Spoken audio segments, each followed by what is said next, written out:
नमस्कार, मैं हूं आपके साथ नवजोत रंधावा। आप देख रहे हैं आज तक। दिल्ली में आज सुबह की बारिश राहत के साथ कई इलाकों में सैलाब लेकर आई। आईटीओ के पास नाला ओवरफ्लो होने के कारण नाले के साथ साथ कई झुग्गियां बारिश के पानी में मानो ऐसे बह रही हैं जैसे कोई सैलाब आया हो। और ये वाकया पीडब्ल्यूडी मुख्यालय के पीछे का है, जहां पर नाले में बरसाती पानी ओवरफ्लो होने के कारण उसे सटे कई झुग्गियां तबाह हो गई। लोग शोर मचाते रहे और झुग्गियां नाले में समा गई।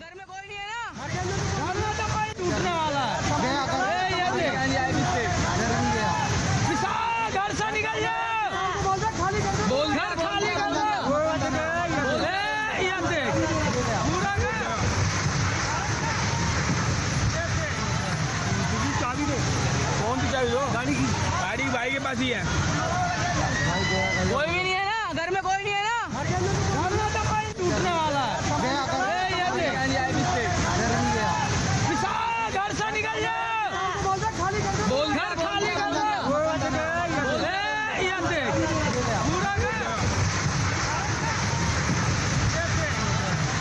चाबी दे। कौन सी चाबी दो? गाड़ी भाई के पास ही है। कोई भी नहीं है ना, घर में कोई नहीं है ना, घर में तो कोई टूटने वाला है। घर से निकल जाओ, बोल घर खाली कर दो।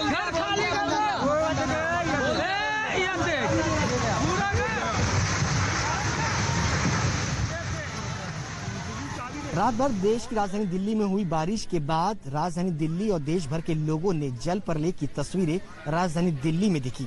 इस वक्त हम मौजूद हैं आईटीओ के पास अन्ना नगर में। तस्वीरें अपने कैमरा पर्सन पवन से कहूंगा कि वो दिखाएं कि किस तरीके से आसपास की जितना भी ये इलाका है, दरअसल ये ड्रेन के पास जो है वो क्लस्टर जो है वो बसा हुआ था। देर रात भर जिस तरीके से बारिश हुई, नाला जो है वो ओवरफ्लो हुआ, उसके बाद आसपास के जितने भी मकान थे वो पूरी तरह से पानी के जो भाव है उसमें ढह गए। और तमाम यहाँ पर जो लोग हैं, प्रशासन की तरफ से लोग पहुंचे हैं उस पूरे इलाके को, यहाँ पर तमाम जो क्लस्टर यहाँ पर बने हुए हैं उनके लोगों को यहाँ पर खाली कराया गया है, क्योंकि ज्यादातर मकानों के अंदर दरारें जो है वो आ चुकी है। और अभी जिस वक्त हम यहाँ पर मौजूद हैं, मैं आपको तस्वीरें दिखाना चाहूंगा कि ये पूरा एरिया जो है आप देख सकते हैं किस तरीके से यहाँ पर दरारें जो है वो इस वक्त फिलहाल यहाँ पर बनी हुई हैं और कभी भी ये हिस्सा जो है वो गिर सकता है। और ऐसे में यहाँ पर प्रशासन की तरफ से लगातार कोशिश की जा रही है कि लोग इस एरिया से काफी हद तक दूर हो जाएं, क्योंकि कभी भी यहाँ पर बड़ा हादसा जो है वो हो सकता है। क्योंकि जिस तरीके से यहाँ पर मकान बने हुए थे वो अचानक से ढह गए।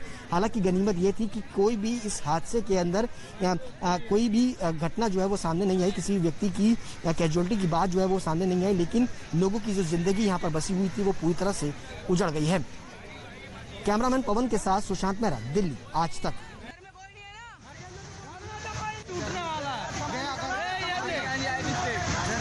तो देखिए जरा ये तस्वीरें, क्योंकि इस तरह की तस्वीरें अक्सर बारिश के मौसम में आती है, लेकिन ये तस्वीरें कम से कम राजधानी दिल्ली से तो कभी भी इस तरह की तस्वीरें देखने को नहीं मिली। पहाड़ों पर अक्सर ऐसा होता है, जब भारी बारिश होती है पहाड़ दरकते हैं, चट्टानें खिसकती हैं, तो उसके बाद सैलाब में घर ढह जाते हैं, घर बह जाते हैं। लेकिन ये राजधानी दिल्ली का इलाका है, आईटीओ का इलाका है। देखिए किस तरीके से नाला ओवरफ्लो हुआ और बगल में जितने भी मकान थे वो इस नाले में पूरी तरह से समा गए।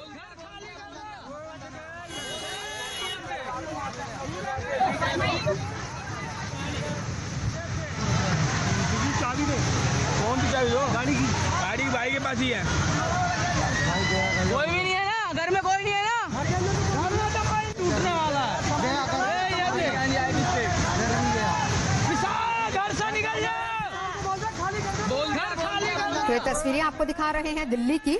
देखिए किस तरीके से ये घर पूरी तरह से पानी में समा गया। देखते ही देखते तबाही का ये मंजर अन्ना नगर में, देखते ही देखते पूरा घर जमीन पर ढह गया, पानी के साथ ही बह गया। लोगों को इसका अंदाजा हो गया था और इसीलिए घर को पहले ही छोड़कर वो बाहर आ गए थे।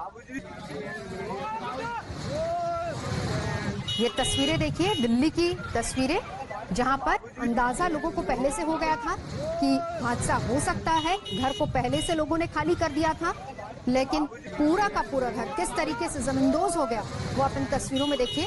बारिश से बर्बादी लगातार, सुबह से तस्वीरें हम आपको दिखा रहे हैं आज तक पर दिल्ली में किस तरह के हालात हैं। चाहे वो अंडरपासेस की तस्वीर हो जहां पर जल जमाव की वजह से कहीं गाड़ियां फंसी, कहीं किसी शख्स की जान चली गई, या फिर नाले ओवरफ्लो हो रहे हो। माया वाला भी जाएगा, माया वाला, माया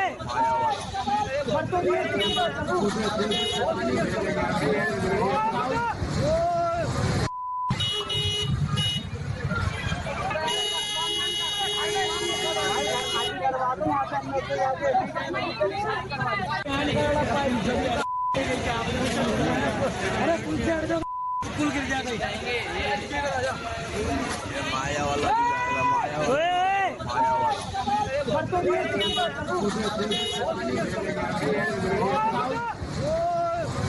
सुशांत इस वक्त हमारे सहयोगी हमारे साथ जुड़ चुके हैं। सुशांत, क्या कहना है इसको लेकर दिल्ली सरकार का या फिर सिविक एजेंसियों का, क्योंकि अभी तक तो आरोप प्रत्यारोप शुरू हो चुका है। सीधे तौर पर कहा जा रहा है कि इसके लिए दिल्ली सरकार जिम्मेदार है। दिल्ली सरकार ये कह रही है कि नहीं, कोरोना की वजह से लोग कामों पर नहीं जुट पाए हैं। देखिए नवजोत, जिस तरीके के हालात आज दिल्ली के अंदर हुए, जल मग्न पूरी दिल्ली हो गई, कई जगह हादसे हुए, एक शख्स की मौत हो गई। इस पर हमारे साथ बातचीत करने के लिए खुद मौजूद है पूर्वी दिल्ली से सांसद गौतम गंभीर। गंभीर, जिस तरीके की तस्वीरें अब दिल्ली के अंदर देखी गई, मिंटो रोड पे एक शख्स की मौत हो गई, अन्ना नगर के अंदर कई सारे मकान जो है वो ढह गए, कौन जिम्मेदार आखिरकार?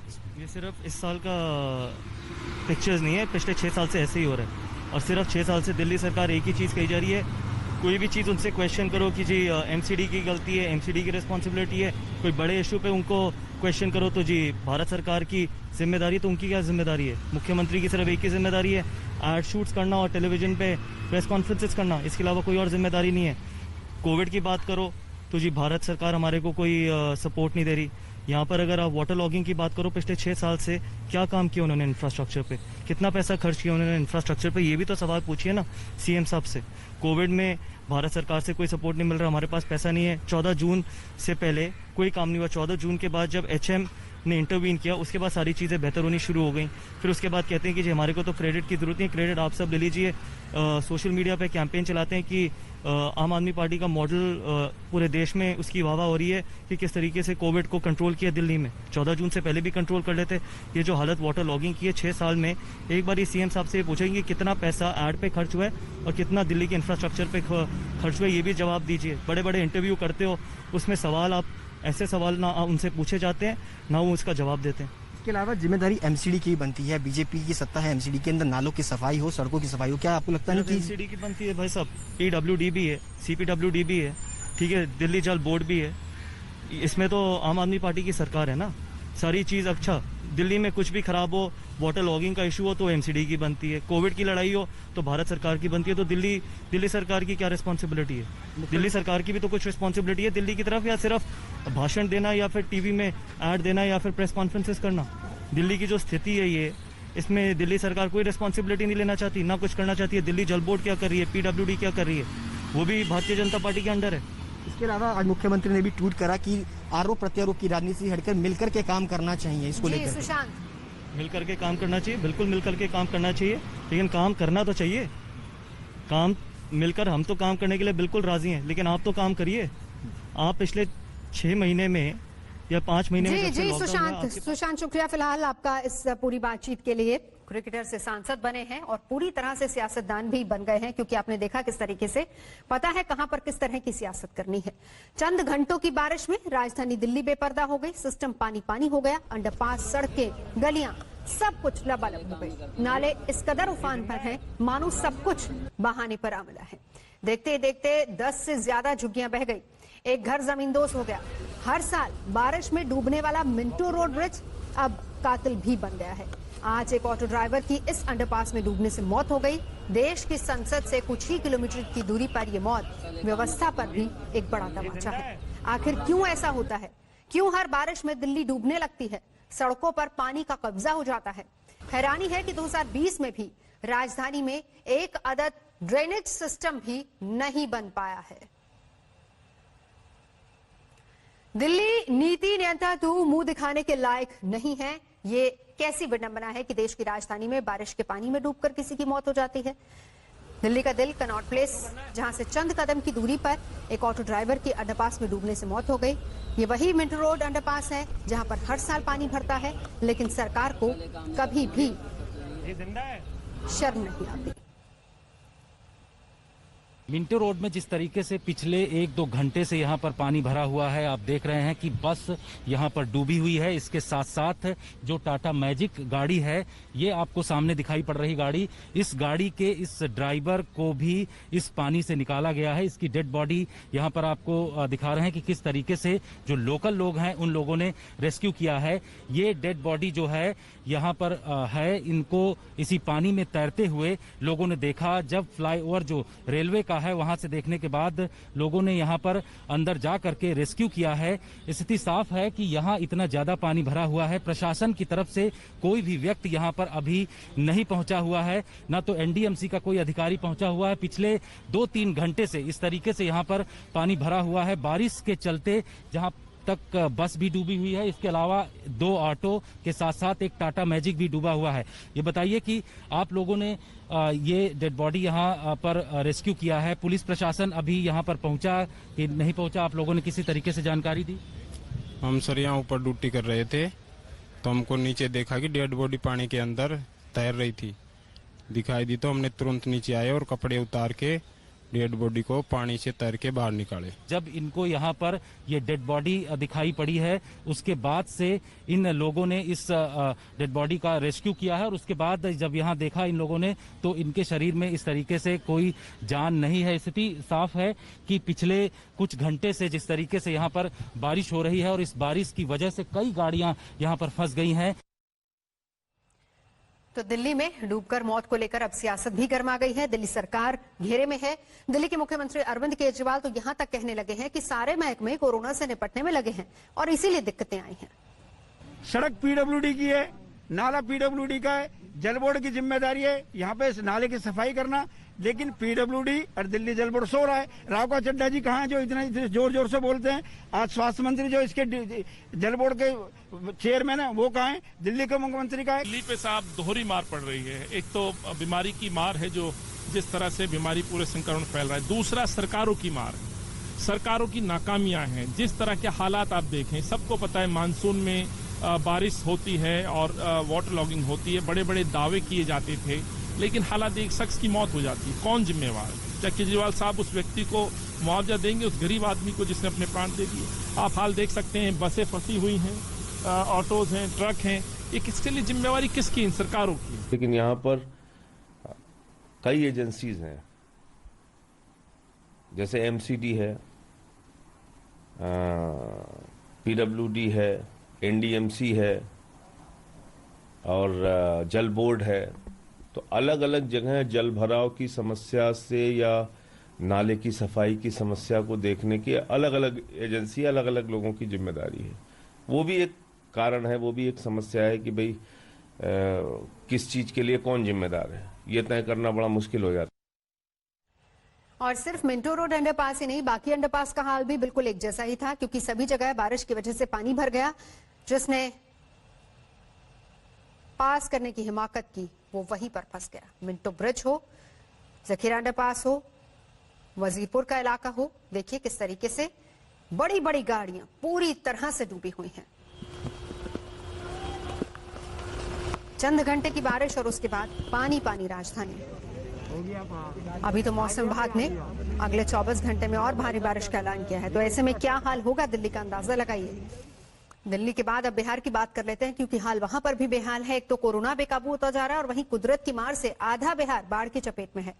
मुजफ्फरपुर में तो थाना ही टापू बन गया, पुलिस वालों को हाथ में बूट लेकर चलना पड़ रहा है। बाढ़ के इस पानी की वजह से आप देख सकते हैं यहाँ पर हाथों में इस तरीके से राइफल को लेके, जूते चप्पल जो पहनते हैं और पानी पीने का जो सामान होता है उसको लेके इस तरीके से निकलना पड़ रहा है ड्यूटी के लिए। कैसे आप लोग भी जाइएगा ड्यूटी करने के लिए? सर पानी में हिल के जाना पड़ता है सर, बहुत दिक्कत है सर। राइफल लेके जा रहे हैं ऐसे पूरा आप लोग? ये सर गर्म पानी ले जाते हैं सर, और जूता खोल के ले जाने पड़ रहा है सर। टोपी है सर, राइफल है, गोली है सर। तो अब इसी तरीके से काम करना पड़ रहा है। Yes sir. अगला साल नाव चलती थी सर, इन साल भी नाव मैंने चलाया जाए श्रीमान। नाव चलना चाहिए। Yes sir. तो देख सकते हैं कोरोना है, ऊपर से बाढ़, दोनों जो है डबल अटैक है इसकी वजह से। आप बताइए कि आप भी अपना राइफल इस तरीके से और पैंट चढ़ा के जा रहे हैं? जी सर, इसी तरह अब क्या करें सर, हम लोग बड़ी कष्ट में जिंदगी जी रहे हैं इस थाने में। क्या चाहते हैं? नाव की व्यवस्था होनी चाहिए। नाव की व्यवस्था तो सर जरूरी है। पर साल भी नाव यहाँ चल रहा था सर। इस साल तो और एगो सर थी हो गया कि कोरोना से ठीक किया गया हो रहा है हम लोग। अब पानी दोनों सब दबा रहा है। चलिए, तो देख सकते हैं हालात कितने बुरे हो चुके हैं बिहार में। कोरोना ऊपर से बाढ़, इस डबल अटैक से जो है पूरा बिहार जो है इस वक्त जो है वो ग्रसित है। और यहाँ आप देख सकते हैं पुलिसकर्मी भी जो हैं वो भी किस तरीके से पानी में इस तरीके से लगता है कि घुटने भर पानी में चल चल के इन लोगों को अपनी ड्यूटी करनी पड़ रही है। कोरोना का समय है तो कहते हैं कि खाने पीने की चीजें, गर्म पानी भी लेके जाना पड़ रहा है। हथियार है, राइफल से सब इसी तरीके से जो है उन्हें लेकर पानी में इसी तरीके से चलकर ड्यूटी के लिए निकलना पड़ता है। कैमरा पर्सन दीपक कुमार और मणिभूषण शर्मा के साथ रोहित सिंह, अहियापुर थाना, मुजफ्फरपुर, आज तक। और चाय बागानों की खुशबू महकाने वाले असम का भी यही हाल है। बाढ़ की त्रासदी झेल रहा है। 33 में से 30 जिले बाढ़ के पानी में डूबे हुए हैं। असम के करीब 50 लाख लोग बाढ़ से प्रभावित हैं। करीब 5000 गांव इस आपदा से परेशान हैं। असम को हर साल बाढ़ से जूझना पड़ता है। ब्रह्मपुत्र नदी अब भी गरज रही है। जहां से गुजरती है हर कहीं तबाही ही तबाही है। देखिए असम के कामरूप से हमारी ये रिपोर्ट। आज तक पहुंचा है बाढ़ प्रभावित असम में, जहां लगभग 27 लाख लोग बाढ़ की चपेट में हैं। ब्रह्मपुत्र जैसी नदियों का जैसे ही स्तर बढ़ा, आसपास कई सारे गांव जो हैं असम के 25 जिलों में जलमग्न हो गए हैं। मैं जिस नाव पर खड़ा हूं ये कोई तालाब नहीं है, नाव चलने का इलाका नहीं है। ये गुवाहाटी से महज 25 किलोमीटर दूर राजाबारी का इलाका है, कामरूप जिले में। और जितने गांव यहाँ पर ईंट के भट्टे थे ये सारे जलमग्न हैं। ये जो पानी का आपको सैलाब दिख रहा है ये तस्वीर तब है जब पानी का जलस्तर पिछले 24 घंटे में कुछ घटा है। आपको ये भी बताऊं कि दरअसल ये खेती का इलाका है। यहाँ पर कुछ दिनों पहले तक खेत थे जहाँ पर किसान अपनी आजीविका कमाते थे, मेहनत करते थे। लेकिन जैसे ही पानी का स्तर बढ़ा, बारिश हुई, सारे पानी ने इस पूरे इलाके को जलमग्न कर दिया है। 2600 से ज्यादा गांव पूरे असम में इस समय इस बाढ़ का शिकार हो चुके हैं, जो पानी में हैं, इस समय समा चुके हैं। हालांकि अभी भी नॉर्थ ईस्ट के कई इलाकों में, जिसमें असम भी है, बारिश की संभावना है। और अगर स्तर फिर बढ़ता है तो जाहिर ये खतरा बड़ा रहेगा। एनडीआरएफ की टीमें जगह जगह पर रेस्क्यू ऑपरेशन चला रही हैं। लेकिन गांव के जो लोग हैं वो देखिए यहाँ पर खड़े हैं, आसपास जितने लोग हैं, क्योंकि हजारों लोगों को अलग अलग रेस्क्यू केंद्रों पर ले जाया गया है। सरकार की ओर से मदद की तमाम कोशिशें की जा रही हैं। राहत बचाव कार्य जारी है। फिलहाल कामरूप में इस खेती वाले इलाके में जो पूरी तरह जलमग्न हो चुका है, संजय कुमार के साथ मैं आशुतोष मिश्रा, आज तक। फिलहाल यहाँ रुकेंगे एक ब्रेक के लिए। देखते रहिए आज तक। नमस्कार, मैं हूं अंजना ओम कश्यप। हमें उम्मीद है ये वीडियो आपको पसंद आया होगा। लेटेस्ट खबरों के लिए यूं ही देखते रहिए आज तक। और इस वीडियो के पसंद आने पर लाइक, शेयर एंड सब्सक्राइब करना ना भूलें।